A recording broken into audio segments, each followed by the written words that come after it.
Mongoose Jake here to go over the FoamSport Breech. Now this is originally designed by Nothing Blasters and is done in partnership with FoamSport.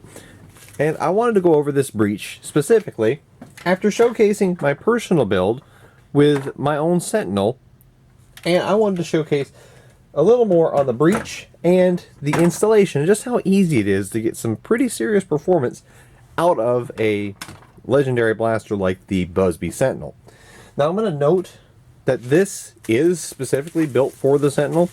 However, this exact same Breech, which comes packaged quite nicely, and of course this is available on the Etsy shop that I will link below in the video description and a pinned comment. It comes wrapped up, and while it's built and designed for the Sentinel, this could work with a variety of Buzz Bee blasters that use a faux barrel that the front portion could sit in. Of course, the rear will go into pretty much any Buzz Bee stock Breech once that you figure out the length that you need to cut it back to. The easy part for the Sentinel is they've designed it to be specifically cut back to the seam on the Breech. We'll be able to show you that here in just a second once I split the shell. As you can see, it's already unscrewed, and we'll actually get to that here in just a second. But this Breech is all purely machined aluminum, and these fit the faux barrel of the Sentinel, and then you can epoxy it in place.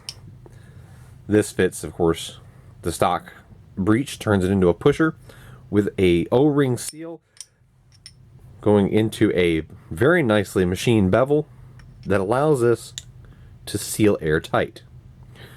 Quite good design, very sturdy, weighs quite a bit actually. Now, for those of you who have not taken a Sentinel apart, you can take all the screws apart that you can see. However, under this panel, and you can pop that off, I actually just reach inside, and with a small flathead, you'll touch these two tabs, and you can push them in, and then this will just pop right off, and there's two hidden screws there.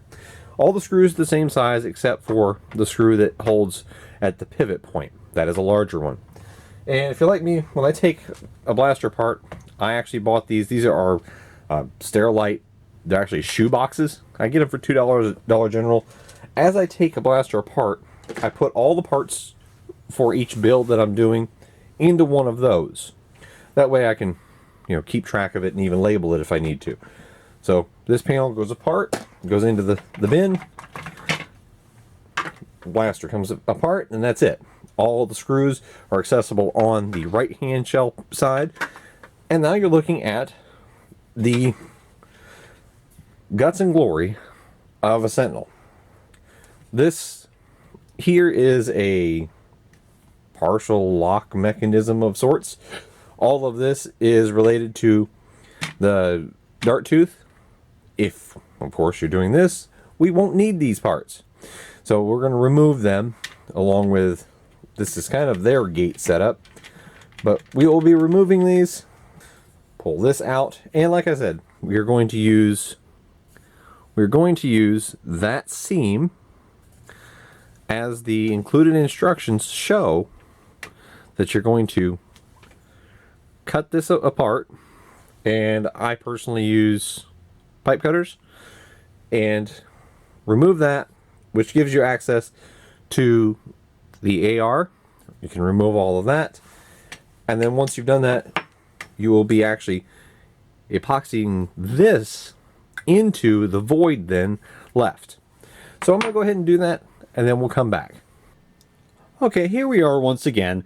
Now that I have actually taken the time off camera, and there's been a bit of a gap because of real life issues here, but this has had plenty of time to cure. As stated in your instructions that are included with your Breech, you simply cut off the pusher right at the seam. Very clear instructions. Nice detailed pictures. Give them kudos for that. I epoxied it in with a two-part epoxy. It's Super Glue brand, does the job, works well. Put this in. Originally was going to let it cure for 24 hours. It's been more like 72 at this point. But then that is step one done as far as the installation of the aluminum parts. The next one is they show, and I'm going to keep referencing this so you can see, you line up the forward part of the breech with the back end of the underside of your faux barrel, and then you epoxy that in. They actually show placing it, drilling 2 holes in the bottom, and then gluing it there. I'm not going to do that. I'm going to use the same 2-part epoxy, which again, I will do this off camera so you don't have to bear with me.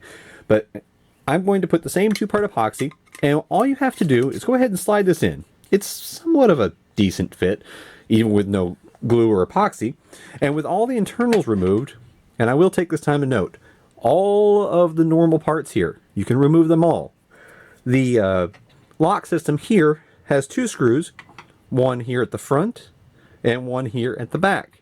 That whole thing, move your lever out of the way, and then unscrew this, take all of the guts out of it.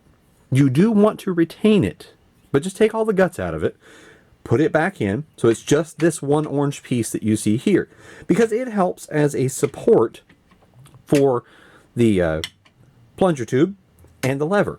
So you do want this piece alone. Don't leave any of the other parts in it. This allows you to prime and deprime as you wish, which is very valuable, especially as you go up to higher spring rates. As is, this is just a review of the breech itself. I'm not upping the spring. We're going to remain with stock parts other than the breech. But I'm going to go off camera and I will glue this in. But to make sure you have the right position, go ahead and slide it in. Put your faux barrel back on the 2 pegs here in the front. Then slide your breech, slide everything forward, holding it all together. And then I'll have to place my finger in there to hold that. And then you'll see that, in this case, the aluminum collar on the front portion of the breech does indeed need to line up exactly with the bottom of the faux barrel. So that's where I'm going to epoxy mine in place. Take this apart, and I'll be back in just a moment. Okay, now after the epoxy has had a chance to set, which I put it around this shoulder of the forward part of the breech, I covered that with epoxy, and then I kind of twisted it in so that the epoxy would coat it. As it went in, I wiped off the excess, and then I took a little stir stick and put some down in and around the front, making sure not to get any in the forward part of the breech, so that now I can actually drop this back in, and we'll test it by just without the spring and the plunger rod installed. I can just simply actuate this forward and see that yes, it does indeed completely seal with the lever in the up position. So now this would actually operate just fine as it is, and I will button this thing back up, and then we'll come back for a few test shots over the chronograph with both full and half-length darts, and we'll see exactly what it does with just the breech installation, no other modifications other than the removal of some internal parts, but it's still going to be a stock spring, the stock steel. I've made no changes to anything else. So here we go. Okay, now with it back together, I'm going to put a few shots over the chronograph. I've just got a few worker full lengths and one little men gun full length to start out. We'll test it out. Remember, this is fully stock outside of the breech. Got a reading of 119, 127.4, 108, 96.7, and last shot, 124.8. So for your viewing pleasure here, that is a spread between 96.7 to 127.4, as you can see, and that's a nice solid between 127. Got some glare there. Let's turn it so you guys can read it. 127.4, 108, 123.6, 96.7, and 124.8. So I would rate that as a solid 115 foot per second average, just off the top of my head, with full length darts. So let's swap it out to half lengths.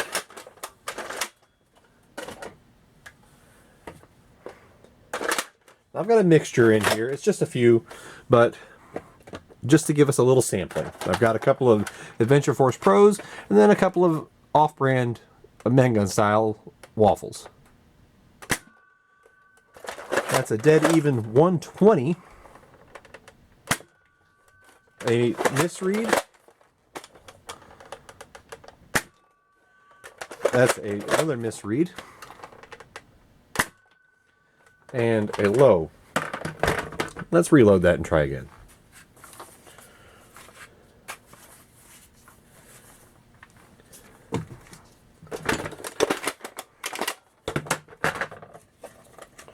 We're going to try a few more just for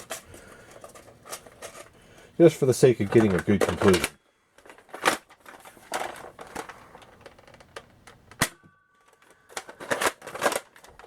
And it's saying 262.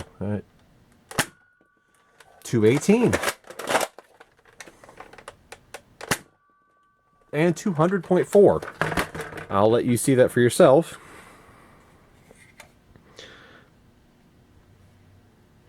As you can see, I had a 284.7, which I believed was a misread, followed by an 87.4, which again, that split leads me to believe a misread. But then I was getting consistently, over 200. I'll try a few more shots. These are with Adventure Force Pro darts, so I would be shocked that if it went from 120 or so with full lengths, if it jumped all the way up to 200 plus with Adventure Force half lengths. Could just be my chronograph misreading the Adventure Force, but it has never had that issue before. Throw this in and get 3 more shots. 122.3. Again, 228.7. And a misread. Well, if that's to be believed, but it was getting 115, 120-ish with full lengths. So what it would lead me to believe is that this Breech, even on a stock spring, is vastly increasing the efficiency of the Sentinel. Now, would I recommend this at a $60 price? Absolutely. I'm actually somebody who loves durable built parts, and the fact that this is machined aluminum on the pusher and the forward part of the breech with a easy to replace O-ring seal means that this is a long-term investment. And particularly if you're somebody who's going to mod something like a Sentinel that you're hoping to hang on to for a while, I see no reason not to, because this is a very durable setup, and if you don't want to fuss with making your own brass breech, this is a perfectly viable alternative. Little high price at $60, but I think they've done a good job and made it deserving of being considered. Whether or not you want to spend $60 on a single part is up to you, but with the price that people are paying for completed blasters, a Sentinel with this breech and a few upgrades here and there, good spring, some reinforcements, you could still easily get under $100 spent. Like this one here, I actually picked up, I know that Ryan Ingolstadt actually sent me this exact model here, and he picked this up at a Goodwill. So this one is missing the top panel and the back piece. I hope to find maybe a 3D printed replacement. If anybody knows of anyone who makes 3D printed replacement parts for Sentinels, I would love to know in the comment section. But 100%, the FoamSport Breech by Nothing Blasters gets my recommendation. It fires full length and half lengths, and of course, as you've seen with my personal one, this is a consistent 200 feet per second blaster running off of this Breech. So I can say now I have 2 Sentinels with it, and I am highly impressed with what they've done. So I will give it my full recommendation. And again, it's up to you whether you want to spend the $60. But I see it as highly worth it. I actually paid my own money for this one here.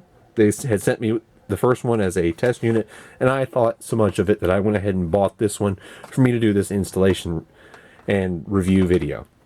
But hope you enjoyed this, and thanks for watching.